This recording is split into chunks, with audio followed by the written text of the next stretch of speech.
और फिर ये भी आवाज नहीं चलती।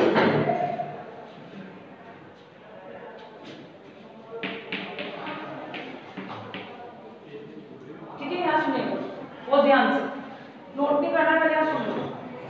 ईडीसी में इसका ये सेकंड क्लास टॉपिक है पुश पुल एम्पलीफायर, जो सबसे बड़ा टॉपिक है। इसमें से एम्पलीफायर्स में आपने क्लास से एम्पलीफायर पढ़ा था इससे पहले, और अब काफी दिन के बाद अपना स्टार्ट हो रहा है इसमें ईडीसी को ज्यादा कंप्यूटर के बारे में पुश पुल एम्पलीफायर, हिंदी में भी पुश पुल एम्पलीफायर।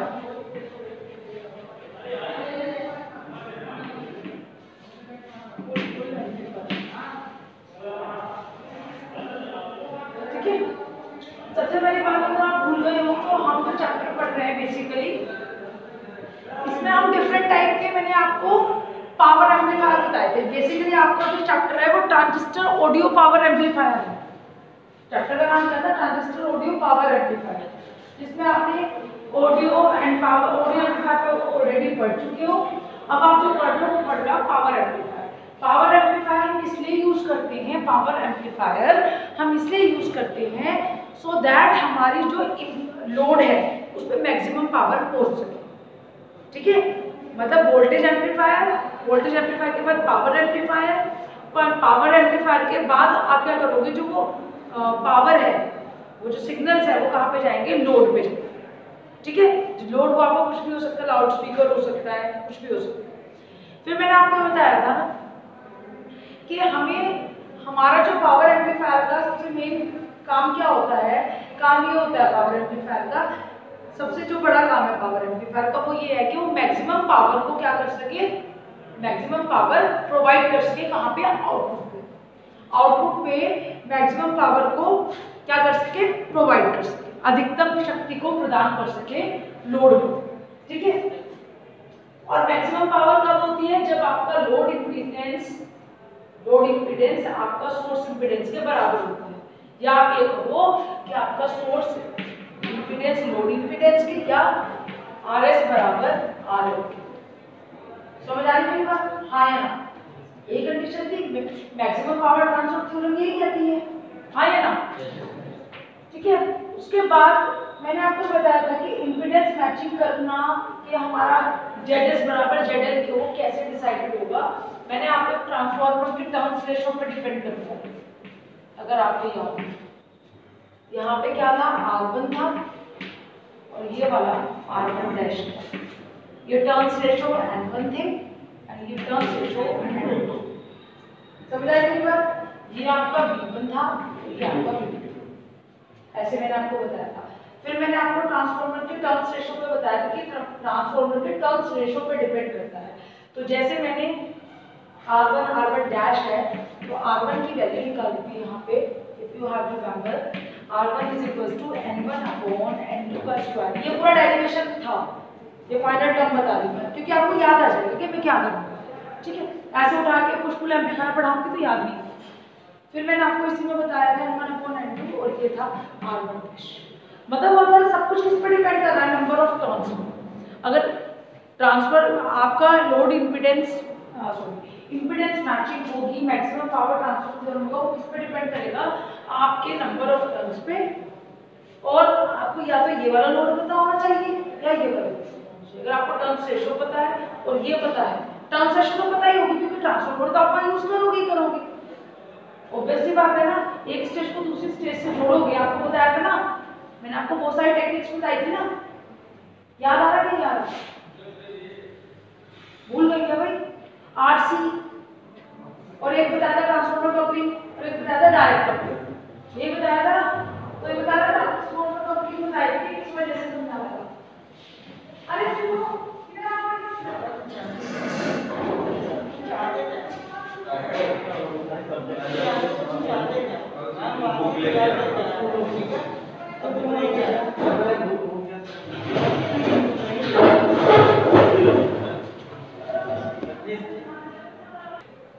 देखो मैंने आपको टेक्निक्स बताई थी।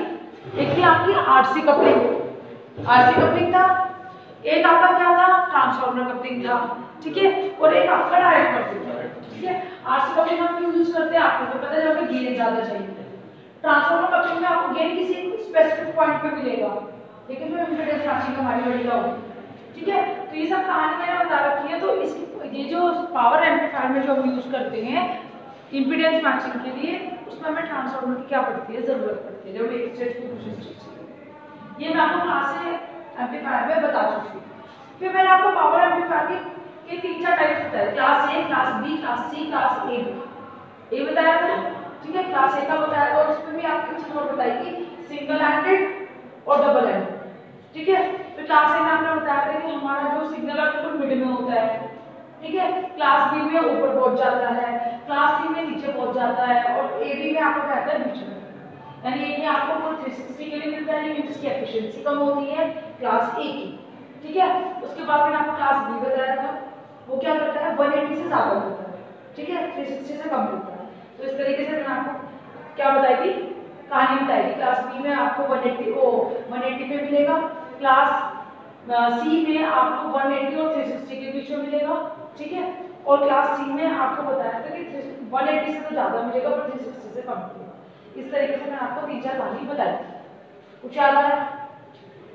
फिर मैंने आपको डिटेल में कलेक्टर एफिशिएंसी समझाई थी, ईटा कलेक्टर एफिशिएंसी। अरे कलेक्टर एफिशिएंसी भी बताई थी क्या? Efficiency output power divide by input power, यही तो बताया था। एफिशिएंसी भी भूल गए तुमने देखी नहीं है कि वीडियो? नहीं देखी तो बहुत अच्छी बात है। कब की वो कब की रात में तुमने एमडी डीसी की वीडियो देखी क्या? बहुत अच्छी बात है, मत देखो, जरूरत भी नहीं है, फिर समझ भी नहीं आ पाओगे। मतलब क्लास स्कूल एम्पलीफायर समझो, जब फिर तुमने पीछे का कुछ देखा ही नहीं है तो मुझे पीछे की बहुत बात करके तुम्हें समझ ही नहीं आया। मैं क्लास ए कुछ स्कूल एम्पलीफायर समझा, आप आज इसको समझ लो, पीछे का उसको रिवाइज कर लो, समझ आ जाता है। क्योंकि फिर फायदा है ना, पीछे का बहुत अच्छे रिजल्ट जब आपने देखा ही नहीं कुछ, वो लगता है तुमने ट्रांसफार्मर वाला पार्ट भी देखा, वहाँ उस क्लास में बनी वो वीडियो, तो मैं ना एक पीछे में कम भाग गया, मैं सच्ची बता रही हूँ। एक के लिए भाग जाते हो 4 घंटे, उसमें वो एक टॉपिक पूरा करेंगे, पूरा दिन वेस्ट करेंगे, तब मैं कितना वेट करूँगी बताओ?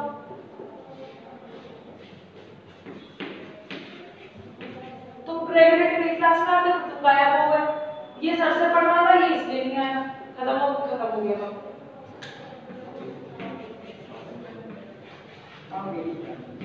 क्या इतना छोड़ दिया, उसके बाद में हिम्मत छुट्टी कर दी। ठीक है, पुश पुल एम्पलीफायर भी देखिए जो आपको पुश पुल एम्पलीफायर है, हमें ये बताया है कि क्लास बी जो है, क्लास बी में मैंने आपको बताया था क्लास ए क्लास बी, वो तो पता है, इतने तक तो आए थे।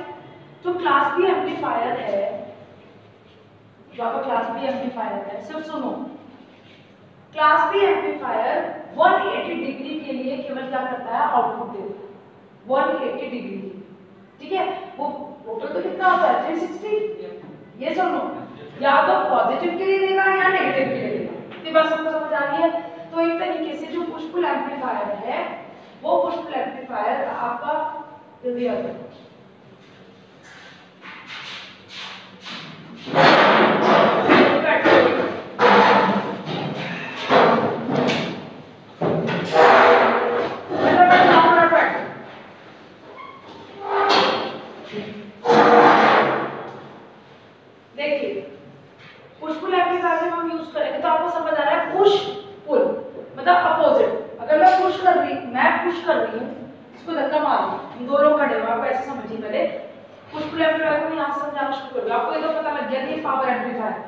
एक चीज नोट मत करो, सुन लो, कुछ नोट करने वाला नहीं, सुन लो पहले। एम्पलीफायर को समझ आ गया आपको, ये पुश पुल एम्पलीफायर तो पावर एम्पलीफायर है, खत्म। Class A class B class C class A push pull complement, these are the power amplifier. ठीक है, पावर एम्पलीफायर का काम तो बताते हैं, इंपीडेंस मैचिंग होता है। इंपीडेंस मैचिंग कब होगी, जब आरएस बराबर आरएल के होगा या जेडएस बराबर जेडएल के होगा, तभी आपको मैक्सिमम पावर मिलेगी। वो करने के लिए हमें क्या लेंगे, हम ट्रांसफार्मर को यूज करते हैं। ठीक है, उस ट्रांसफार्मर में हम क्या करते हैं कि वो ट्रांसफार्मर हमें मैक्सिमम पावर को प्रोवाइड करता है। फिर मैंने आपको क्या बताया, वो कैसे पता लगेगा कि भाई सोर्स पे क्या है और लोड पे क्या है, और वो हमारे टर्न्स रेशियो पे डिपेंड करेगा, जो मैं डेरिवेशन निकलवाई थी उस बुक में मैंने निकलवाई थी। R1 बराबर N1/N2 का होल स्क्वायर और Rn। ठीक है, या R1 R2 जब गया तो R2 जब हो जाएगा, R1 जब हो जाएगा। ठीक है, अब उसी में मैंने क्लास है, तुम लोग आए थे, क्लास है पावर एम्पलीफायर पूरा बता दिया था, कलेक्टर एफिशिएंसी पूरी समझा दी थी, ये लोग उस टाइम क्लास में थे तो तुम वीडियो देखो। अब मैं उसमें नहीं जा रही थी, 3 के लिए दोबारा वो नहीं करूँगी, तुम लोगों को कुछ नहीं पता। अब मैं पुश पुल एम्पलीफायर की बात कर रही हूँ। जो पुश पुल एम्पलीफायर है वो बेसिकली क्लास बी को बेस लेके बना है, ठीक है। क्लास ए पावर एम्पलीफायर में मैंने आपको ये बताया था कि क्लास ए पावर एम्पलीफायर हमारे पूरे 360 डिग्री के लिए आउटपुट देता है, ये समझाया था। वो कैसे देता है कि जिसपे सिग्नल आपका बिल्कुल मिड में लगा होता है, लाइक दिस। ये आपने सिग्नल अप्लाई किया,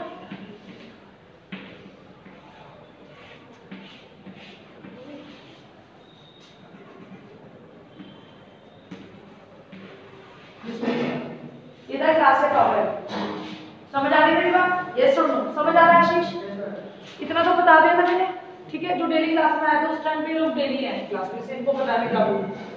अब मैंने आपको क्या कहा है पुश पुल एम्पलीफायर में, कि पुश पुल एम्पलीफायर में आपका एक तरीके से वो क्लास बी एम्पलीफायर होता है। और क्लास बी एम्पलीफायर क्या कहता है कि आपकी जो आउटपुट है वो केवल 180 डिग्री के लिए मिलती है, या तो 180 डिग्री पॉजिटिव के लिए, 180 डिग्री नेगेटिव के लिए।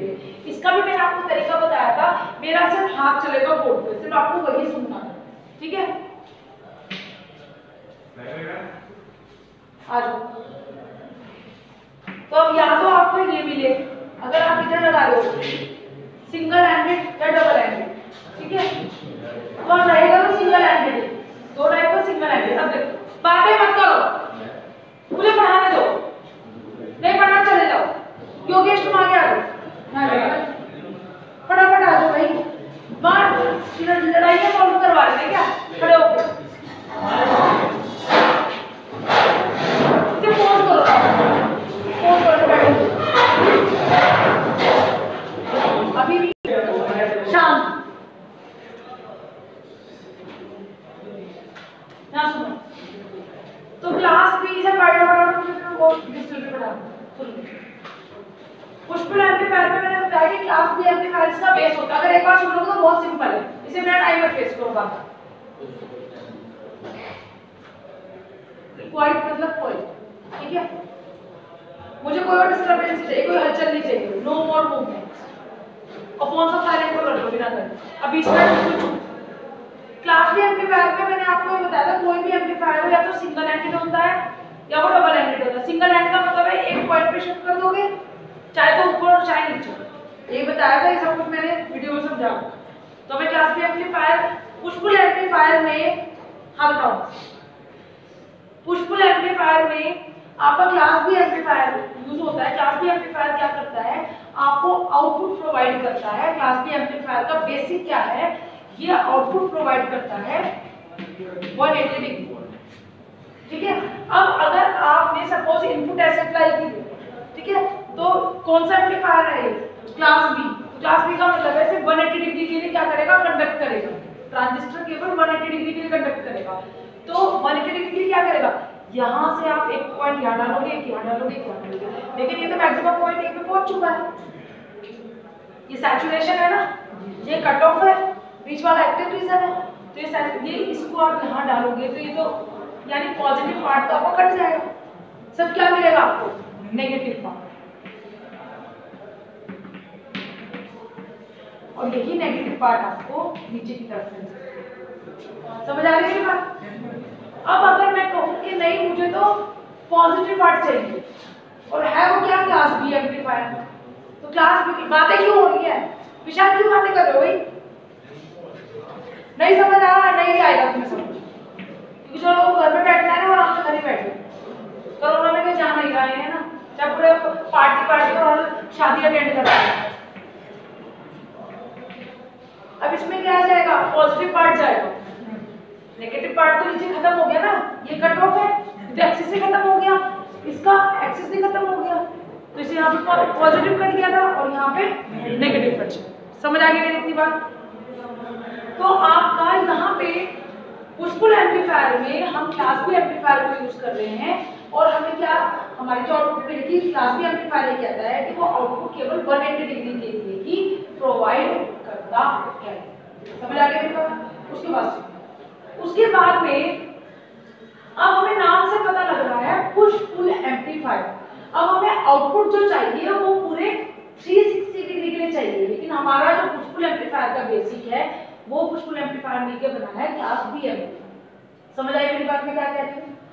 हमारा टॉपिक क्या है? हमारा एम्पलीफायर कौन सा? Push pull amplifier. और पुश पुल एम्पलीफायर किससे मिलकर बना है? क्लास बी के लिए। क्यों बातें कर रहे हो भाई? समझ नहीं आ रही क्या बात में? कह रही चुप हो जाओ। तुम्हें पता नहीं कि मेरे बारे में क्लास से बाहर कर दूंगी। पढ़ना है पढ़ लो, और नहीं पढ़ना तो बस क्लास से बाहर चल जाओ बिना कहे, खड़े हो, मुझे कोई प्रॉब्लम नहीं। तुम नए होने से तुम्हें समझ नहीं आ रही है। तो जो आपका क्लास बी एम्पलीफायर है वो केवल 180 डिग्री के लिए कंडक्ट करता है, यानी आउटपुट केवल 360 के लिए देता है। सिग्नल तो हमेशा क्या जाएगा? इनपुट पे 360 के लिए जाएगा, लेकिन जो आउटपुट मिलेगी वो क्या मिलेगी? 180 डिग्री की। अब वो आपने कैसे अप्लाई किया कि आपको पॉजिटिव चाहिए या नेगेटिव चाहिए, तो कुल मिला के आपको आउटपुट क्या मिलेगी? हाफ ही मिलेगी, हाफ साइकिल मिलेगी आउटपुट, चाहे वो पॉजिटिव मिले और चाहे वो नेगेटिव। ठीक है, ऐसा भी नहीं कि आधी आधी मिलेगी कि आधी पॉजिटिव आधी नेगेटिव, नहीं, या तो फुल पॉजिटिव या फुल नेगेटिव। लेकिन पुश पुल एम्पलीफायर में बेसिक तो क्लास बी एम्पलीफायर है, लेकिन हमें वहां जो आउटपुट चाहिए वो 360 चाहिए। समझ आई मेरी बात? पुश पुल एम्पलीफायर में बेसिक तो है क्लास बी, बना तो है क्लास बी एम्पलीफायर से, यानी आपका क्या होगा? सिंगल एंडेड होगा। लेकिन हमें अगर आप यहाँ लगाते हो तो आउटपुट आपको, अगर आप इनपुट यहाँ लगा रहे हो तो आउटपुट आपको मिलेगी ये वाली, ठीक है, और अगर आप यहाँ लगा रहे हो तो आपको आउटपुट मिलेगी ये वाली। समझ आई मेरी बात? और लेकिन मुझे चाहिए combination of both of this 1 and 2, यानी मुझे आउटपुट बिल्कुल 360 चाहिए। समझ आ गई मेरी बात? Without any distortion. क्योंकि अगर जैसे मैं इसकी बात करूं तो इसमें केवल नेगेटिव आ रहा है, तो पॉजिटिव कट गया, पॉजिटिव का मतलब वो हट गया, या मतलब इनपुट कैसी दी थी और आउटपुट कैसे मिल रही है, मतलब उसका विरूपण हो गया, विरूपित हो गई और डिस्टॉर्टेड हो गई। ठीक है, इसी तरह मैं इसकी बात करूं, इसमें नेगेटिव तो गया नहीं, पॉजिटिव पॉजिटिव मिला, तो यहाँ पे क्या हो गया? डिस्टॉर्टेड हो गया। तो मुझे नॉन डिस्टॉर्टेड वेवफॉर्म चाहिए आपके आउटपुट पे ये वाली। लेकिन पुश पुल एम्पलीफायर का बेसिक क्या है कि आपको क्या चाहिए? आपको आउटपुट जो मिलेगी वो 180 डिग्री पॉजिटिव या नेगेटिव मिलेगी, वो आपको पता है। अब आपके दिमाग में कहानी आई होगी कि मैडम तो क्लास ए पावर एम्पलीफायर को यूज कर लें, अगर हमें 360 डिग्री की आउटपुट चाहिए तो क्लास ए पावर एम्पलीफायर जो है उसमें तो क्या हो रहा है? उसमें तो आपको आउटपुट फुल 360 डिग्री के लिए मिल रही है। जैसे आप इनपुट दोगे, जैसे आप इनपुट दोगे ऐसे आपको आउटपुट मिल जाएगी। तो मैम हम यही वाला यूज कर लें, तो क्या जरूरत पड़ी क्लास बी को? लेकिन आपको ये बहुत अच्छे से पता है कि क्लास ए के लिए जो मैंने पूरी कहानी गाई थी, कलेक्टर एफिशिएंसी भी निकाल पाई थी, आपको पता है कि उसकी जो पावर है, अगर मैं आरसी कपल्ड एम्पलीफायर को यूज करके पावर एम्पलीफायर बनाती हूँ तो वहां पे उसकी एफिशिएंसी 25% ही रह जाती है। उसको बढ़ाने के लिए हमने ट्रांसफार्मर कपलिंग मेथड को यूज किया था आरसी कपलिंग की जगह, जिसमें उसकी एफिशिएंसी को हमने कुछ बढ़ा दिया था। हम आइडियल मानते हैं 50%, लेकिन वो 50% भी नहीं पहुंची थी, वो 35 से 45 के बीच में। तो ये एफिशिएंसी आने वाली 50% तो हमें लॉस हो रहा है, 50% का भी लॉस हो गया, और हमने ट्रांसफार्मर की जो ट्रांसफार्मर कपलिंग यूज किया उस ट्रांसफार्मर की कॉस्ट भी बढ़ा दी। तो हमें फायदा क्या होगा? हमें एफिशिएंसी भी अच्छी नहीं मिली। कहाँ मिली आपको एफिशिएंसी अच्छी? 50%। आपने अप्लाइड पावर का सिर्फ 50% आपको आउटपुट में मिल रहा है, और उसमें आपने क्या कर दिया? अगर आप आरसी कपल्ड को यूज करते हो तो 130 मिल रही है, 25 1/4 मिल रही है, सॉरी 1/4 मिल रही है आपको। समझ आई मेरी बात? तो हमने इसको बढ़ाने के लिए काम किया। तो क्लास बी पावर एम्पलीफायर पे हमने इसलिए जंप किया, क्लास बी पावर एम्पलीफायर यानी पुश पुल एम्पलीफायर, हमने पुश पुल एम्पलीफायर पे इसलिए जंप किया कि क्लास बी पावर एम्पलीफायर जहां पे हमें पावर को नहीं कंसीडर करना है, सिर्फ आउटपुट देखनी है, सिर्फ सिग्नल देखना है, पावर से मतलब नहीं है, जहाँ पे लोड बहुत ज्यादा हाई नहीं है, उस केस में तो हम क्या कर रहे हैं? उस केस में हम क्या कर रहे हैं कि वहां तो हम क्लास ए पावर एम्पलीफायर को यूज कर लेंगे। लेकिन जहां पे हमें एफिशिएंसी बहुत ज्यादा चाहिए, efficiency we want much better, जहाँ पे हमें एफिशिएंसी बेटर चाहिए, उस केस में हम क्या करेंगे, एक तो हम पुश पुल एम्पलीफायर यूज कर रहे हैं, और पुश पुल एम्पलीफायर में हम क्या कर रहे हैं, हम पुश पुल एम्पलीफायर में class B power amplifier use कर रहे हैं। अब कहानी की समझ आ गया कि चलो मैं एफिशिएंसी को बढ़ाना था, लेकिन फिर आउटपुट तो फिर भी हमें 180 मिल रही है, आउटपुट तो हमें 180 मिल रही है ना, तो क्लास बी से तो खाली काम नहीं चलेगा, खाली क्लास बी से काम नहीं चलेगा, हमें क्लास बी को इस तरीके से जोड़ा कि हमें आउटपुट टोटल 360 मिले, और उसको हमने एक नाम दिया पुश पुल एम्पलीफायर, जिसमें एफिशिएंसी आपकी बहुत ज्यादा बढ़ गई। समझ आई मेरी बात? अब सुनो, तो पुश पुल एम्पलीफायर में जैसे मैंने आपको कहानी यहाँ पे समझाई है वाली, जो मैंने आपको ये कहानी समझाई, ऐसे करोगे तो ये आएगा, ऐसे करोगे तो ये आएगा, और ये आने के बाद दोनों कंबाइन करोगे 1 and 2 एंड यहाँ पे ये वाला मिल जाए, तो हमें एग्जैक्टली ये चाहिए। ये बनाने के लिए हमें नाम से समझ आ रहा है पुश पुल। अगर दो लोग होते हैं, दो बॉल खेल रहे हैं, 10 बार खींची खेल रहे हैं, 4 लोग उधर खड़े हैं, 4 इधर खेल रहे हैं, तो अगर मैं उसको पुल कर रही हूँ तो दूसरे वाला क्या करेगा, आगे की तरफ झुकेगा, मतलब पुश, ऐसे ही होगा ना। मैं अगर पुल कर रही हूँ, मतलब मैं खींच रही हूँ, तो उसका झुकाव इधर होगा, तो एकदम पुल हो रहा है। अगर मैं इस चीज को खींच रही हूँ, पुल कर रही हूँ, तो वो आगे की तरफ आएगा, तो यानी पुश हो जाएगा। ठीक है, समझ आ रही है बात? तो उस केस में क्या चाहिए आपको, 2 एंड्स चाहिए, 2 एंड चाहिए, पुश और पुल। तो यहाँ पे भी पुश पुल एम्पलीफायर में भी हम ऐसे ही कुछ कर रहे हैं, नाम से याद करेंगे तो आपको याद रहेगा। तो यानी हम यहाँ पे एक ट्रांजिस्टर यूज नहीं कर रहे हैं, यहाँ पे हम 2 ट्रांजिस्टर यूज कर रहे हैं, मतलब एक पॉजिटिव तो दूसरा नेगेटिव, यही तो हुआ। एक जीत रहा है तो एक हार रहा है ना, जब रस्सा खींचेगा एक पॉजिटिव हो गया तो एक नेगेटिव हो गया ना, एक जीत रहा है तो एक हार रहा है, जीतना पॉजिटिव है, हारना नेगेटिव है।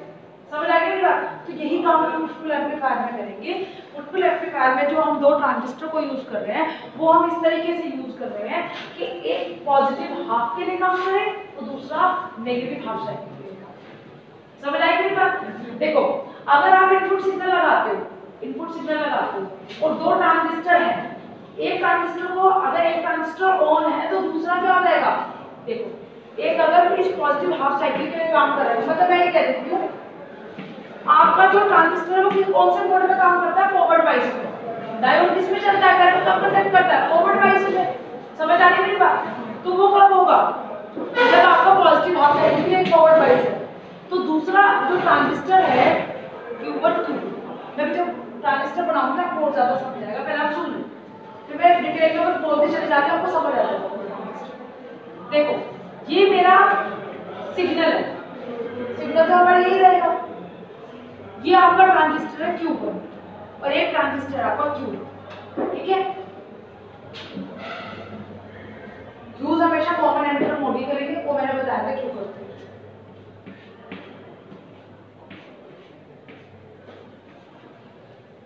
ठीक है, अब हम इस तरीके से कनेक्ट करेंगे कि इस पॉजिटिव हाफ साइकिल के लिए, इस पॉजिटिव हाफ साइकिल के लिए एक ट्रांजिस्टर कंडक्ट करे तो दूसरा क्या हो जाएगा, एक ऑन हो जाएगा, दूसरे को हम ऑफ कर देंगे। फिर नेक्स्ट हाफ साइकिल आएगी, डायोड भी कैसे काम करता है, ट्रांजिस्टर भी कैसे काम करता है, ठीक है। डायोड को अगर आप ये ऐसे कर रहे हो प्लस माइनस, ठीक है, और यहाँ पे प्लस माइनस है, तो करंट कंडक्ट करेगी, नहीं तो क्या करेगा, यानी पॉजिटिव हाफ साइकिल का मतलब हो गया प्लस से माइनस, और नेगेटिव हाफ साइकिल का मतलब हो गया माइनस से प्लस। सिंपल सी बात है, 0 से फिर कम, तो प्लस से माइनस और फिर माइनस से प्लस, सिंपल सी बात। मैंने आपको लास्ट वीडियो में ईसीडी में भी समझाया था, लॉकडाउन में जब मैंने ऑनलाइन क्लासेस दी थी, बार बार समझाया था, पॉजिटिव हाफ साइकिल यानी फॉरवर्ड वाइज यानी प्लस माइनस, सिंपल प्लस से माइनस, ठीक है, और नेगेटिव हाफ साइकिल यानी रिवर्स वाइज, ठीक है, यानी no current that is minus से प्लस, दैट सिंपल सी बात है आपको, ठीक है। तो देखो जब मैंने इसको ऑन कर दिया, इसको मैंने ऑन कर दिया, तो ये क्या कर दिया मैंने ऑफ, मैंने इसकी करेक्शन जब करूँ तब समझ आए, मैं इसकी करेक्शन इस तरीके से की है कि जो पॉजिटिव हाफ साइकिल चले जब आएगा तो ये तो क्या हो जाएगा ऑन, ठीक है, और एक हो जाएगा ऑफ, तो एक आउटपुट तो आपको यहाँ से मिल जाएगी, मतलब पॉजिटिव हाफ साइकिल के लिए क्या करा इसने, कंडक्ट करा, पॉजिटिव हाफ साइकिल के लिए इसने कंडक्ट करा, तो यानी ये पॉजिटिव आपकी साइकिल पास हो गई, ठीक है। क्लास B पावर एम्पलीफायर यही तो करता है, 180 डिग्री के लिए काम करता है। इसी तरह मैंने इसके साथ में ही मैंने दूसरा ट्रांजिस्टर कनेक्ट किया, वो ट्रांजिस्टर ऐसे कनेक्ट किया कि वो नेगेटिव हाफ साइकिल, यानी जब ये ऑन था तो ये ऑफ था, ठीक है, और दोबारा क्या हो जाएगा, ये ऑफ हो जाएगा इस साइकिल के लिए, नेक्स्ट नेगेटिव साइकिल के लिए, और ये क्या हो जाएगा, ऑन हो जाएगा। तो अब यहाँ पे कौन सी साइकिल मिलेगी आपको, नेगेटिव साइकिल, यानी इसमें जो करंट होगी वो नेगेटिव साइकिल के लिए पास होगी, तो यहाँ भी हो जाएगा आपका नेगेटिव।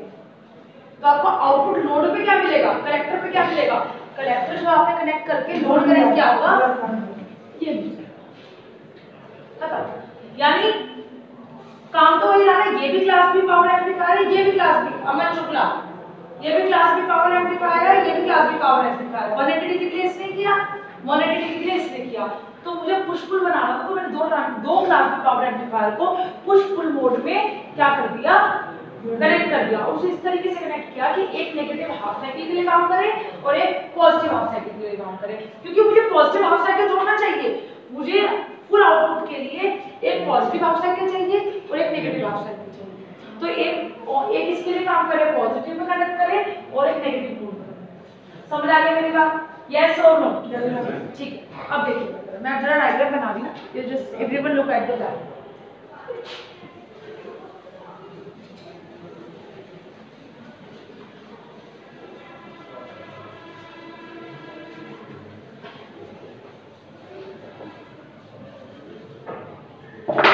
अब इस जो आपका पुश पुल एम्पलीफायर सुन लो, कहानी समझ आ गई पुश पुल एम्पलीफायर की, ठीक है। पुश पुल एम्पलीफायर में आपको एक बात समझ आ गई, फिर से बोल दे रही हूँ तो मैं बार-बार लिखवाऊंगी, बार-बार बोल रही तो आपको ऐसे ही समझ आ जाएगी, इतनी बार बोल रही हूँ। पुश पुल एम्पलीफायर में आप क्लास B पावर एम्पलीफायर को यूज करते हो। क्लास B पावर एम्पलीफायर का बेसिक ये कहता है कि वो 180 डिग्री के लिए क्या करता है, आउटपुट प्रोवाइड करता है, either it is a negative half cycle और पॉजिटिव हाफ साइकिल। तो मैं इसको कुछ इस तरीके से बना सकती हूँ कि ये आपका इनपुट था, ठीक है, इसमें मैंने एक क्लास B पावर एम्पलीफायर यहाँ लिया, ठीक है, एक यहाँ लिया क्लास B, ऐसे ही होगा।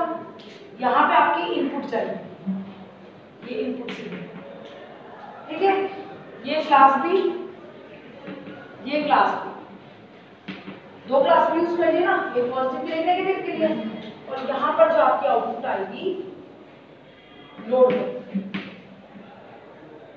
पर वो आपकी आएगी, यानी आपने दो हाफ साइकिल्स के लिए दो अलग class B power amplifier use करे, जो एक पॉजिटिव के लिए काम करेगा और एक नेगेटिव के लिए। समझ आ गया मेरी बात। और कोई भी एम्पलीफायर हो, चाहे वो पावर एम्पलीफायर हो, चाहे वो वोल्टेज एम्पलीफायर हो, आपको एक चीज पता है कि वो है बीजेटी ही। आपको बताया था कि पावर एम्पलीफायर में बेसिकली होता क्या है कि आपका बेस किसी में पतला होता है, किसी में मोटा होता है, मैंने ये सब चीजें समझाई। क्लास B पावर एम्पलीफायर में आपको जो बेस है वो मोटा होना चाहिए और वोल्टेज एम्पलीफायर में पतला होना चाहिए। उसका रीजन भी बताया था, बीटा के को टर्म्स को लेके भी समझाया था, थर्मल स्टेबिलिटी को लेके भी समझाया था, और इसको मैंने difference between voltage power amplifier का लेक्चर वीडियो भी अपलोड किया है। बस उसमें थोड़ी सी मिसलीडिंग इसलिए हो रहा होगा, वो मैंने लास्ट में करा है क्योंकि मुझे लेक्चर जो है वो बाद में मिला मेरे फोन में, तो वो मैंने सबसे लास्ट में अपलोड किया और आप देख लीजिए। समझ आएगी मेरी बात, आपको बिल्कुल क्लियरली समझ आ जाएगा कि वोल्टेज और पावर एम्पलीफायर में कैसे चेंज है वो बीजेटी ही है, वो ट्रांजिस्टर ही, पर ट्रांजिस्टर की जो टेक्निक है, क्योंकि सब कुछ कहानी किससे स्टार्ट होती है, हमारा कौन सा बेस मोटा है या बेस पतला है, तो उस पर डिपेंड करता है। तो जैसे हमारी रिक्वायरमेंट है वैसे ही हम उस पर काम करेंगे, वैसे ट्रांजिस्टर बनाएंगे। ट्रांजिस्टर के टाइप्स अलग अलग है, इसलिए तो आईसी नंबर डिफरेंट डिफरेंट है। एक ट्रांजिस्टर ही, लेकिन एक ट्रांजिस्टर पावर एम्पलीफायर जो पावर बढ़ा रहा है, और एक क्या कर रहा है, सिर्फ वोल्टेज के एम्पलीट्यूड को बढ़ा रहा है। समझ आ गई मेरी बात, यस और नो। उसके बाद में ये होने के बाद में अब हम नेक्स्ट जो करेंगे, अब देखिएगा, अब मैं बना रही हूँ आपका सर्किट। हम जो है इस पुश पुल पावर एम्पलीफायर को 4 पार्ट्स में डिवाइड कर सकते हैं। You just write down this thing, उसको ये लिखो, पावर एम्पलीफायर के सर्किट को 4 पार्ट्स में डिवाइड किया जाता है, जो बहुत इंपॉर्टेंट है।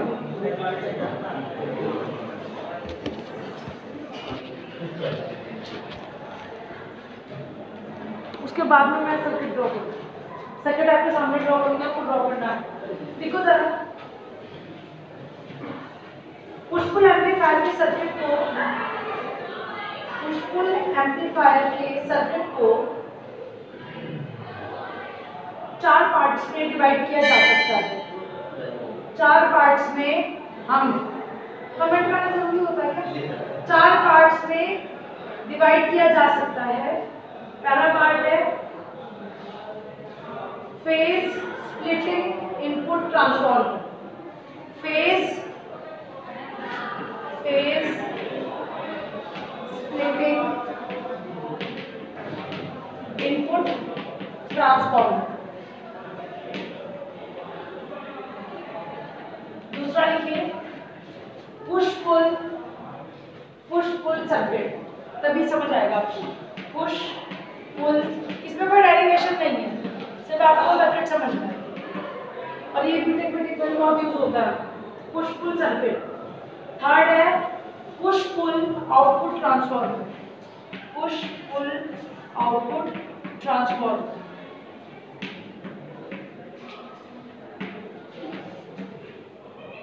फोर्थ है लोड। नोट करो, मैं फटाफट इसको रब कर दूं।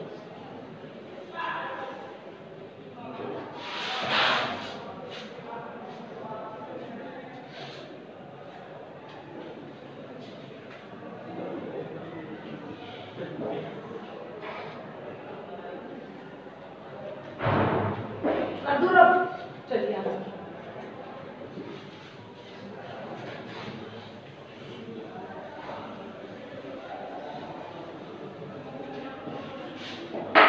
देखो, सबसे पहला तो जिसमें पार्ट है वो ये है कि फेज स्प्लिटिंग इनपुट ट्रांसफॉर्मर। एक बोला ना फेज स्प्लिटिंग इनपुट ट्रांसफॉर्मर। जैसे जैसे मैं बोलती जा रही हूँ वर्किंग समझते जाओ, नहीं खत्म, ठीक है? यहाँ देखो फेज स्प्लिटिंग इनपुट ट्रांसफॉर्मर की जरूरत क्यों पड़ती है। तो पहले तो ये समझ आ गया कि मैं आपने ये कहा था कि इनपुट ट्रांसफॉर्मर बनाओ। इनपुट ट्रांसफॉर्मर कैसे बनेगा? Primary winding, secondary winding, that's it. सबसे पहले वही बनाओ, ठीक है? बनाओ। एक मिनट ना आ रहा है यहाँ पे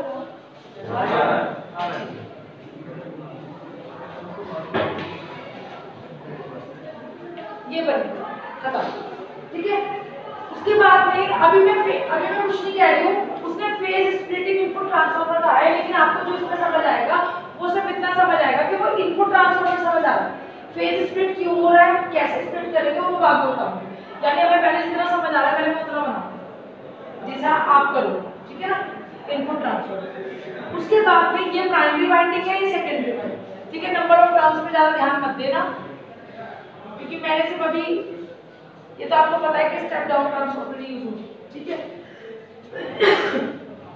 उसके बाद बच्चे इसमें लिया है push pull circuit. Push pull circuit का मतलब क्या बताया? 2 ट्रांजिस्टर, ठीक है? तो एक ट्रांजिस्टर यहाँ समझ आ रही है पुश पुल पे, ठीक है? और मैंने यहाँ जो यूज किया वो एनपीएन ट्रांजिस्टर यूज किया। एनपीएन 2 होते हैं ना, एनपीएन और पीएन। नवीन समझ आ रहा है? NPN and PN. एनपीएन का मतलब बताया था, पी का मतलब पुट रखना, तो पुट का मतलब ये हो गया आपका अंदर की तरफ, ठीक है? ये समझाया था मैंने। और अगर पीएनपी है तो क्या हो जाएगा? बाहर की तरफ, ठीक है? एनपीएन है। और अब हम यहाँ पे क्या यूज कर रहे हैं? हम एनपीएन ही यूज कर रहे हैं। एनपीएन बाद में मत करो आशीष, मुझे तो कंप्लीट करा लो और वो पढ़ा है। एनपीएन और पीएनपी, ठीक है? अब देखो, अब किसी के ना दिमाग में बात आ रही हो, इसके बाद में तो हमें फिर से क्या, चलो पहले मैं लगा ही देती हूँ, पहले प्रोटेक्शन का कनेक्शन बाद में होगा तब आपको समझ आएगा। उसके बाद बच्चे मैंने क्या बताया आपको? आवाज कहाँ से आ रही है? तुम्हारे से भी आ रही है। उसके बाद आपको push pull output transformer, push pull output transformer, ठीक है? क्या बना देते हैं? एक ट्रांसफॉर्मर और बना देते हैं, आउटपुट पे बनाना है ना। फेज स्प्लिटिंग, तो फेज स्प्लिट को जो कर रहा था, 2 ट्रांसफॉर्मर यूज हुए। एक तो हुआ फेज स्प्लिटिंग इनपुट ट्रांसफॉर्मर, तो इतना तो हमें समझ आ गया कि वो इनपुट पे लगेगा। बिल्कुल लॉजिक से शुरू हुई, बिल्कुल लॉजिक से। सबसे पहले मैंने बताया, जो मैंने दिखाया फेज स्प्लिटिंग इनपुट फेज को स्प्लिट कर रहा है और वो किस पे लगा होगा, इनपुट पे लगा होगा ट्रांसफर, ठीक है। तो उसका काम है फेज स्प्लिट करना है, वो कैसे आपको समझाऊंगा। फिर सेकंड मैंने बताया पुश पुल। तो पुश पुल का मतलब क्या था कि दो आपको क्या जोड़ना है, पुश पुल के अंदर क्लास बी एम्पलीफायर आएंगे, क्लास बी में हमने है तो बीजेटी ना, और कुछ नहीं समझ आया तो ये तो समझ आया करेंगे ट्रांजिस्टर ही होंगे, एक ट्रांजिस्टर ही हो गया, एक ट्रांजिस्टर ही हो गया, खत्म हो गया। उसके बाद मैंने बताया आपको पुश पुल आउटपुट ट्रांसफर, ठीक है। मैं आउटपुट अभी मैं करेक्शन नहीं कर रही हूँ, जानबूझ के नहीं कर रही हूँ। फिर आपको आउटपुट ट्रांसफार्मर ऐसे ही आएगा, ठीक है। और लास्ट में क्या आएगा, लोड जो कनेक्टेड है। लोड किससे कनेक्ट होता है, हमेशा सेकेंडरी वाइंडिंग से कनेक्ट होता है, ठीक है। इसमें कुछ समझने वाली बात नहीं, लीजिए मैंने यहाँ पे लाउड स्पीकर ही सॉरी दिखा दूँ, ठीक है। आगे मेरी इतनी बात समझ, हाँ या ना। अब हम क्या करेंगे, हमें पता है कि जो पावर एम्पलीफायर है, पावर एम्पलीफायर जो है, अब इसमें जो जो कमियां नजर आ रही है उसी हिसाब से सर्किट को पूरा करें, ठीक है। सबसे बड़ी तो आपको सबसे पहले ध्यान आएगा कि आपको ये पता है, ये बेसिक याद करने के लिए बता रही हूँ, वैसे आपको याद नहीं रहेगी, अब याद रहेगी तो मैं बोल रहा हूँ। सबसे बड़ी कमी जो है, सबसे खाली जो नजर आ रहा है वो ये नजर आ रहा है कि पुश पुल एम्पलीफायर है, यानी वो पावर एम्पलीफायर है। और पावर एम्पलीफायर का मेन काम क्या होता है कि वो डीसी को एसी में कन्वर्ट करता है। और वो डीसी को एसी में कैसे कन्वर्ट करता है, जो गिवन डीसी है कनेक्टेड सप्लाई, उस सप्लाई से इनपुट लेता है। तो डीसी तो सबसे पहले इसमें है ही नहीं, दिखाई दे रही है नहीं दिखाई दे रही ना, तो हम क्या करेंगे, यहाँ पे डीसी को कनेक्शन तो बात की चीज है, पहले तो उठा के डाल दो, जो मैं बता दूं, समझ आई मेरी बात, क्लियर है नहीं, हाँ या ना। उसके बाद में यहाँ पे आप क्या करोगे, वोल्टेज सोर्स लगेगा यहाँ पे, क्लियर है। अब इस पे आपका वही फैराडे लॉ से इंडक्शन होगा, ठीक है, म्यूचुअल इंडक्शन, ठीक है, फ्लक्स फ्लो करेगा, फिर म्यूचुअल इंडक्शन होगा, इसमें जितनी करंट फ्लो करेगी म्यूचुअल इंडक्टेंस की वजह से इसमें भी फ्लो करेगी, ठीक है, इंड्यूस हो जाएगी करंट, ठीक है। अब आपको ये समझ आ रही इसकी कनेक्शन कहाँ पे, एक तरह से ये इनपुट इस पे मिली, ध्यान से सुनो, ये इनपुट इस पे मिली और म्यूचुअल इंडक्शन की वजह से इस पे मिली सेकेंडरी वाइंडिंग पे, और सेकेंडरी वाइंडिंग से वो किस पे जाएगी, यानी इनपुट भेज दिया ना मैं, तो इनपुट किस पे, ट्रांजिस्टर के बेस पे, ट्रांजिस्टर के बेस पे, तो मैं इसको ऊपर कर दूं, ठीक है, ट्रांजिस्टर के बेस पे। समझ आ गई मेरी बात, हाँ या ना, ठीक। तो ये हो गया आपका ट्रांजिस्टर के बेस पे हो गया आपका, ठीक है। उसके बाद ट्रांजिस्टर के बेस के बाद दोनों ये घुमा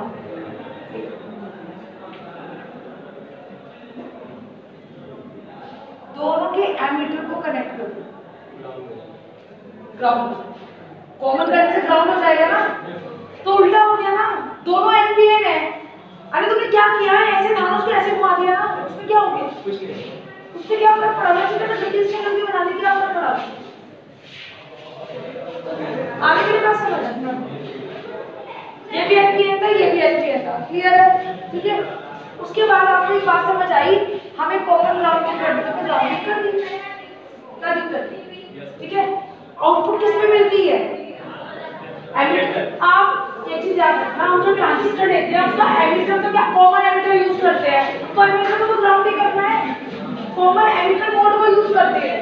अच्छा फर्स्ट बोलो 2 मिनट चुप हो गई, तभी मैंने खत्म करके घर उठा पाऊंगी, थोड़ा भेज दूंगी मैं ऐसे। आपको 2 चीजें याद रखनी है, एक तो ज्यादा से ज्यादा एनपीएन यूज करते हैं, ठीक है, आप टीएनपी भी कर सकते हो, डिपेंड करता है। दूसरा चीज हम कॉमन एमीटर यूज करते हैं, ये इतना सबको पता है, स्टेबिलिटी बढ़िया होती है, थर्मल स्टेबिलिटी बढ़िया होती है, समझ आ गई। ये मैंने ईसीडी का फर्स्ट ईयर का पार्ट है, समझ आ गई। तो ये तो आपको समझ आ गया, कॉमन एमीटर का पता है वो ग्राउंड होगा, तो ये एमीटर का आप ग्राउंड नहीं करेंगे, दोनों टर्मिनल्स को एक तरफ उठाएंगे, कभी तो सर्किट आपका छोटा होगा, अदरवाइज तो कॉम्प्लिकेटेड होता चला जाएगा, हाँ या ना। एक Q1 ट्रांजिस्टर ये है, Q2 ये है, समझ आ गई। इनपुट पे क्या लेंगे, इनपुट किस पे लेंगे, बेस पे, तो एक इनपुट मैंने यहाँ उठाई, एक इनपुट मैंने यहाँ उठाई, यहाँ से जो करंट जाएगी क्या होगी, IB1 बेस करंट, ये क्या होगी, IB2, आगे की बात समझ। उसके बाद आउटपुट किस पे मिलेगी, एमीटर कॉमन हो गया, कलेक्टर किस पे कनेक्ट करोगे? इस आउटपुट ट्रांसफार्मर पे, क्योंकि आउटपुट पे यही कनेक्टेड है, राइट सेकेंडरी वाइंडिंग पे तो आपका लोड कनेक्ट है, तो यही तो बचा। इसको आपने क्या किया?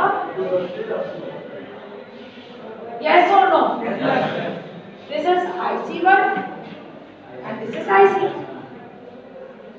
इन दोनों को मिलके ये कहाँ जाएगा? यहाँ IC1 प्लस IC2।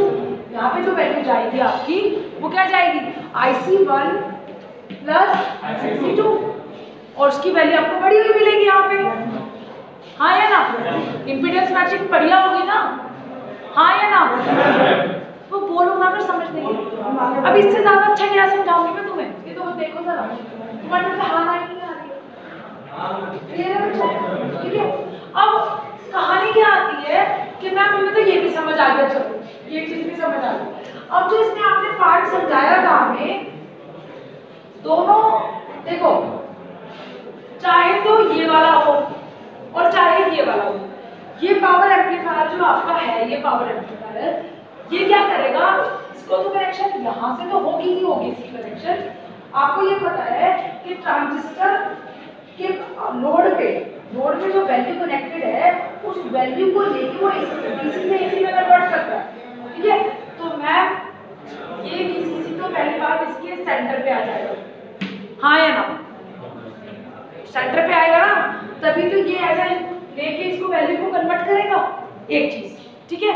दूसरी चीज ये जो आपका VCC है, ये पावर सप्लाई, आपको मैंने ये नाम बोला था फेज स्प्लिटर इनपुट ट्रांसफार्मर। इसकी कहानी तो समझ आ रही है, ये इंपीडेंस मैचिंग का काम करने का काम करता है। ठीक है, लोड पे हमेशा ट्रांसफार्मर इसलिए रखता है कि हम इंपीडेंस मैचिंग प्रॉपर करा सके, यानी मैक्सिमम शक्ति को प्रोवाइड कर सके, जो पावर एम्पलीफायर का मेन काम है।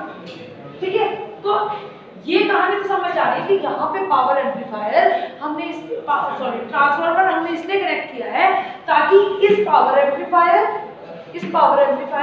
और इस लोड के बीच में मैक्सिमम पावर यहाँ से यहाँ जा सके। ये कहानी तो यहाँ खत्म होगी। इस पुश पुल एम्पलीफायर की कहानी को ऑलरेडी समझा चुके हैं कि हमें 180 डिग्री में चाहिए इसलिए, और एफिशिएंसी भी अच्छी चाहिए।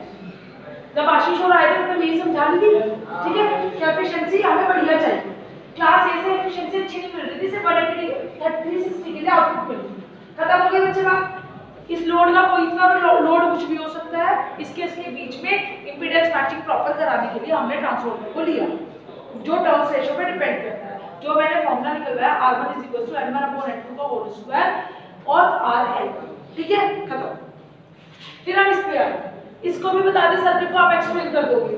इस टर्मिनल्स को कॉमन कर दिया, इस टर्मिनल्स को कॉमन कर दिया, ठीक है, यहाँ के आउटपुट इधर डाल दी। अब जो है हम यहाँ पर हम क्या कर रहे हैं, हमेशा हमें पता है बाइसिंग टेक्निक्स कौन सी यूज करते हैं। देखो ये तो कपलिंग टेक्निक है, ये वाली तो कपलिंग टेक्निक, ठीक है। अभी तो हम सिंगल स्टेज की बात कर रहे हैं। यहाँ की टेक्निक से लोड इंपीडेंस कराने के लिए एक स्टेज को दूसरी स्टेज से आप यहाँ नहीं जोड़ रहे हो। हर चीज को यूज करने का एक तरीका है। जैसे आप ट्रांजिस्टर को यूज कर रहे हो स्विच की तरह, तो उसकी कहानी कहाँ अलग होगी। ट्रांजिस्टर को एम्पलीफायर के लिए यूज करना, उसकी कहानी अलग होगी। अब अगर मैं यहाँ पे बात करूँ, आप ये देखो ना, कहोगे कि कपलिंग टेक्निक है, this is not the coupling technique. ये क्या कर रहा है, ये ट्रांसफार्मर यहाँ पे इंपीडेंस मैचिंग क्या करा रहा है, बढ़िया करा, ठीक है। उसके बाद में इस ट्रांजिस्टर में क्लास B एम्पलीफायर, लेकिन ये यहाँ पे क्या काम कर रहा है वो भी मैंने आपको समझाऊंगा। अब कहाँ आते हैं इस वाले, ये क्या करेगा बच्चे, ये जो VCC आपका कनेक्टेड है, इस VCC का एक पार्ट आप यहाँ से, मैंने कहा कि फेज को स्प्लिट करो, फेज स्प्लिटर इनपुट ट्रांसफार्मर।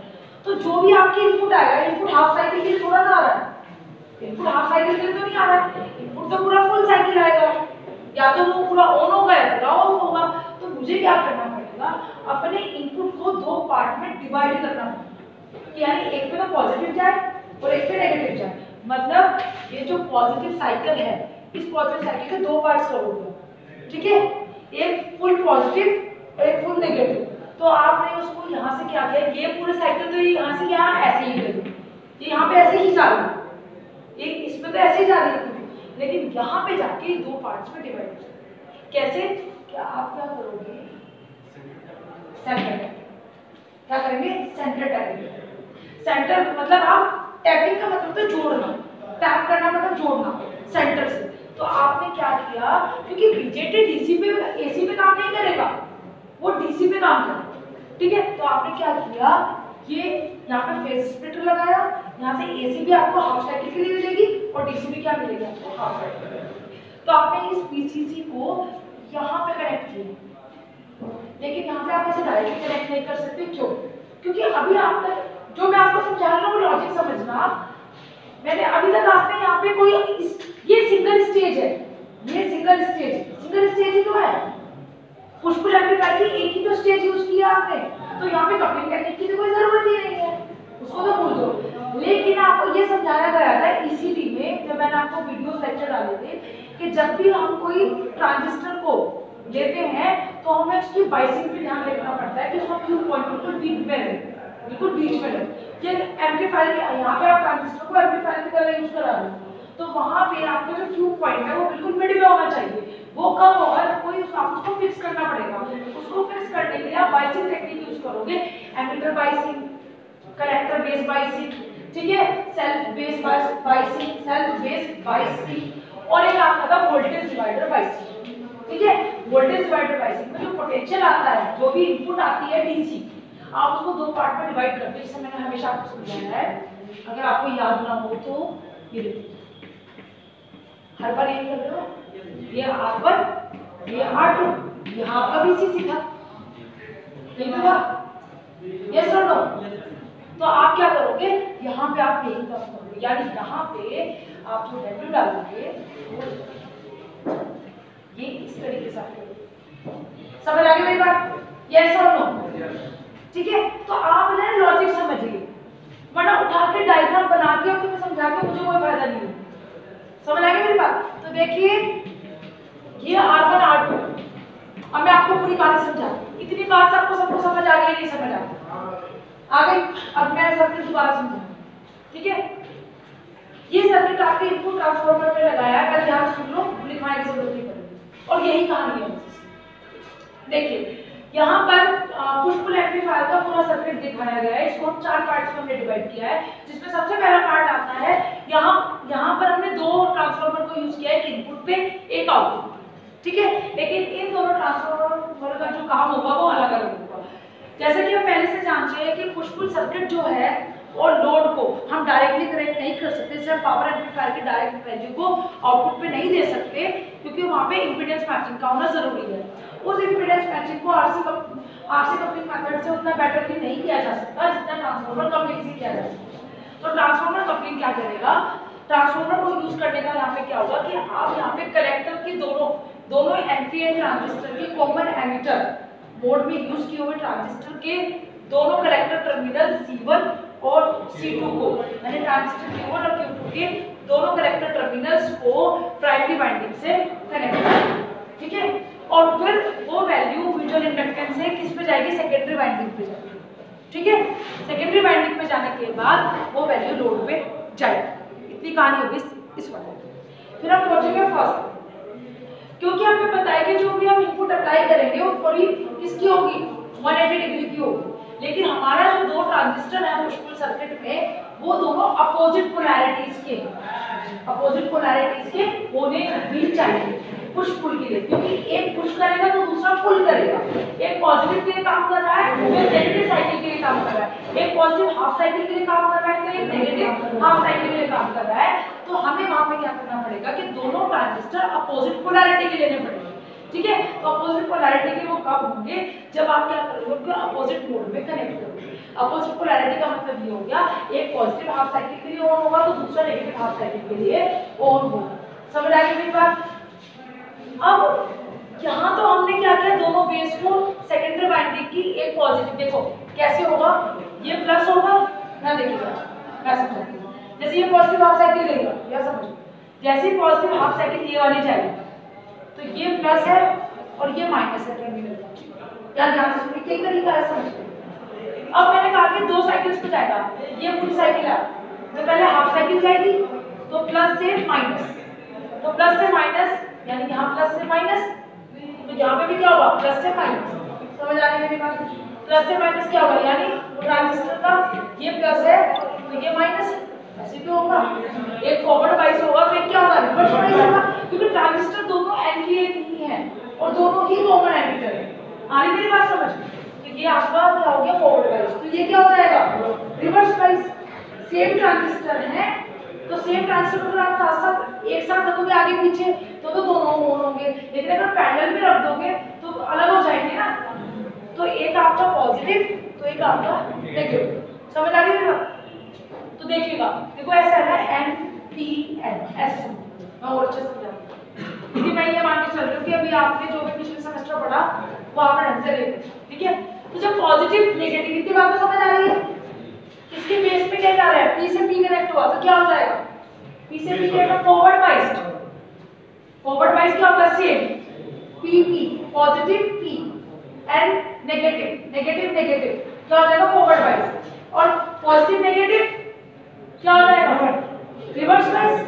तो देखिए यहाँ पॉजिटिव था और ये बेस पे क्या था, पी था, क्योंकि इनपुट तो बेस पे जा रही है ना, वैसे बेस को जिस पे इनपुट जा रही है सिर्फ आपको वो देखना। तो ये आपकी जो हाफ साइकिल में जब चलेगा तो हाफ साइकिल में क्या होता है, प्लस माइनस, तो पोलैरिटी जो ट्रांजिस्टर की सेकेंडरी वाइंडिंग की जो पोलैरिटी होगी वो क्योंकि प्लस माइनस, और ये प्लस माइनस जब जाएगा तो इस पे जा रहा है पॉजिटिव पे, यानी पी पे, पी पॉजिटिव, पी टाइप का मतलब पॉजिटिव। अब आप नीचे चलो, ये नेगेटिव था और ये क्या है, पी, तो ये नेगेटिव और पी का मतलब पॉजिटिव, तो क्या हो गया, रिवर्स वाइज। यस और नो, समझ आ गई मेरी बात? और ये क्या था, फॉरवर्ड, क्योंकि पॉजिटिव पॉजिटिव से कनेक्ट है। समझ आ गई मेरी बात? मैंने आपको ये बताया था प्लस पी या negative N same same, plus P minus N इससे कनेक्ट होगा तो फॉरवर्ड वाइज होगा, और उल्टा क्या होगा, रिवर्स वाइज। समझाया कि मैंने वीडियो में डायरी के अंदर रख के समझाया था इसमें, है ना? समझ आ रही है इसकी बात? समझ। अब ये पोलैरिटी जो है इट विल बी रिवर्स्ड, ठीक है? तो पहले इसकी एक लॉजिक आ लेते हैं कि यहाँ पे बेस करंट गई, यानी ये ऑन हो जाएगा, ये ऑफ हो जाएगा।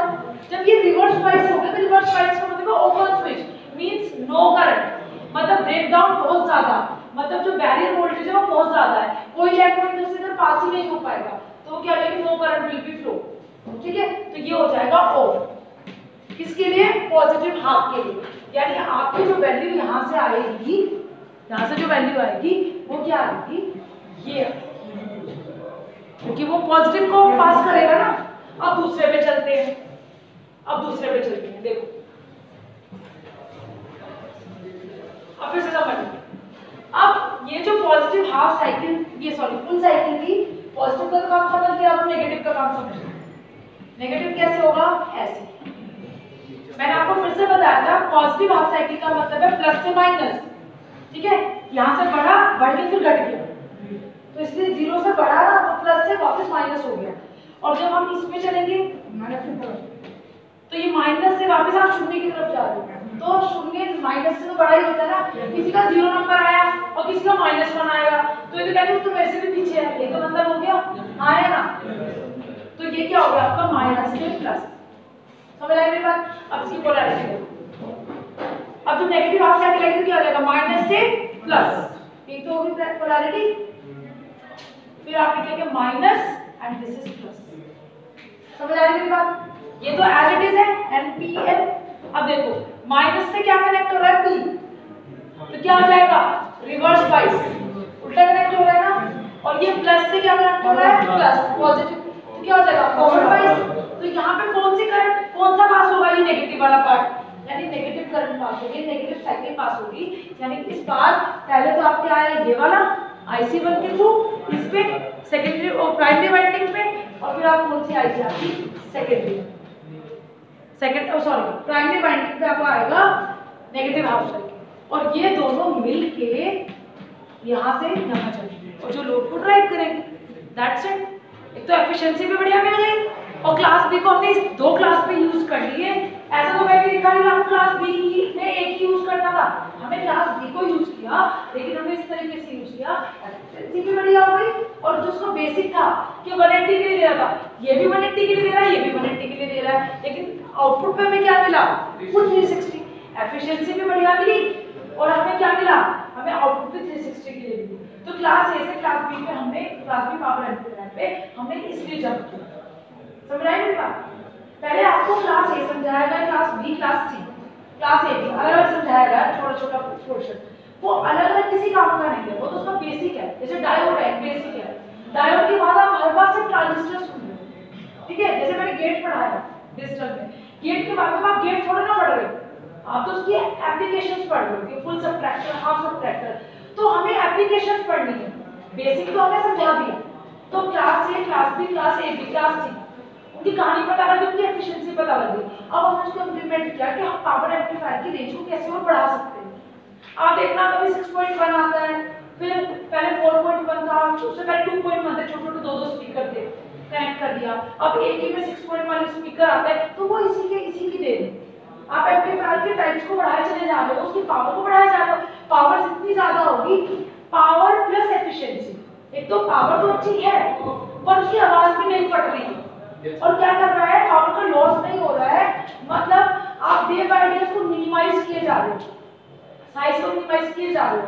ऐसा नहीं कि 6 वाले आपने इतने 6 इकट्ठे लगा दिए, आपने एक ही बॉक्स के अंदर 6.3 वाले कॉलम में 3 वाले कॉलम में, तो 6.1 बन गया। ऐसे तो कर रहे थे आप, ऐसे तो देखते हो हर जगह, ये तो देखते हो जो स्पीकर्स लगे रहते हैं, तो वो उसका यही रीजन है। अब एफिशिएंसी में पावर लॉस किसमें ज्यादा हो रहा है, किसमें कम हो रहा है। एफिशिएंसी का एक चीज ये भी आती है, उसकी एजिंग कितनी बढ़िया है।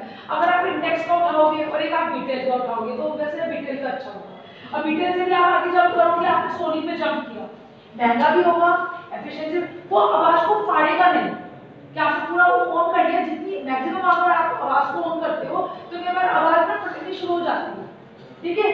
तो वो चीज जो अगर आपका ट्रांजिस्टर की एफिशिएंसी बढ़िया है, तो वो चीज को फटेगा फाड़ेगा नहीं उसको। जैसे आप सिंपल फोन की बात करें कि फोन में कई पुराने फोन अगर आप देखो तो कई बार ज्यादा दूर की पिक्चर होती है, पिक्सल फट जाएगी, ब्लर सा दिखाई देगा। तो वो यही रीजन है। अगर रेजोल्यूशन अच्छा होगा ना, रेजोल्यूशन जब कभी भी आप कैमरे का देखते हो, उसका वही रीजन है। जैसे अगर आपको मैं कहूँ कि मैंने चावल से कोई इमेज बनाई, मैं कह रही मैंने चावल से गणेश जी की मूर्ति बनी, या मैंने हैप्पी बर्थडे कुछ भी लिखा, एच लिखा, तो अगर मैंने एक गड्ढे की गट्ठी उठा के ऐसे चावल की रखी है, तो आपको एच बहुत क्लियर नजर आएगा। लेकिन अगर मैंने चावल का एक दाना ऐसे दबा दिया और दो मतलब एक दाना दूर दूर रख दिया, तो आपको एच समझने में ना थोड़ा क्लियर नहीं लगेगा। समझ आ रही है बात? अगर मैं मतलब ये कहूँ कि ये चावल के दाने हैं, अगर मैं ऐसे लिख रही हूँ, ऐसे लिखा हुआ ज्यादा अच्छा लग रहा है, या अब इसको इमेजिन करो कि मैं दाल से या चावल से इसको लिख रही हूँ, कच्चे चावलों से जैसे गोली बनाते हैं, तो इसका पिक्सल ज्यादा बढ़िया आएगा या इसका पिक्सल ज्यादा बढ़िया आएगा? वैसे इसका पिक्सल ज्यादा अच्छा। तो रिजोल्यूशन जितना अच्छा होगा, पैकेजिंग जितनी बढ़िया होगी, उतनी बढ़िया आपको इमेज दिखाई देगी। It is the all about your pixels, ठीक है? आपने देखा होगा कि हमारा कहीं में जो टीवी का पिक्सल्स है वो बहुत कम है, तो अगर आप ज्यादा हैवी पिक्सल्स के डीपीज के वो होते हो पिक्चर, तो ओपन नहीं होती, फिर उसका रिजोल्यूशन से ज्यादा है ही नहीं, ज्यादा हैवी पिक्चर्स को लोड ही नहीं कर पाएगा। समझ आ रही मेरी बात? तो वो ये वाला रीजन, समझ आ रही मेरी बात? तो इसमें सिर्फ यही कहानी है कि जब आप इनपुट अप्लाई करोगे, ये फेज को क्या कर रहा है, स्प्लिट करने का काम कर रहा है, ठीक है? मतलब कि इनपुट तो हमारी 360 के लिए है, तो ये उसको दो पार्ट्स में कैसे डिवाइड करेगा, उसके लिए हमें सेंटर टैपिंग करनी होगी। ये क्या काम कर रहा है, ये आपको ऑलरेडी पता है। ये क्या है, बाइसिंग रेजिस्टेंस है, जो हमारी बाइस स्टेबलाइजेशन कर रहा है, मतलब हमारे ट्रांजिस्टर के क्यू पॉइंट को मिड में एक्टिव गेटिंग माय पॉइंट। बस ये इतना है, और कुछ कहानी नहीं होती है। गुण दोष वो आगे बताते हैं, ठीक है? तो they are waiting from very long time. मैं भी आ रहा हूं, तो लगा यार पूरा एक ग्राउंड है। हां और क्या करोगे उसको? वहां पे भी तो ऐसे करते थे। अरे ये देखो, क्या देखो बच्ची, तू भी चुप रहो, मैं बता रहा हूं, पूछते नहीं पागलों वाले क्वेश्चन। ये लो इसमें हां मैम कर रहे थे, चुप रहो, नहीं पता तुम बंद करो। बंद नहीं हुआ है।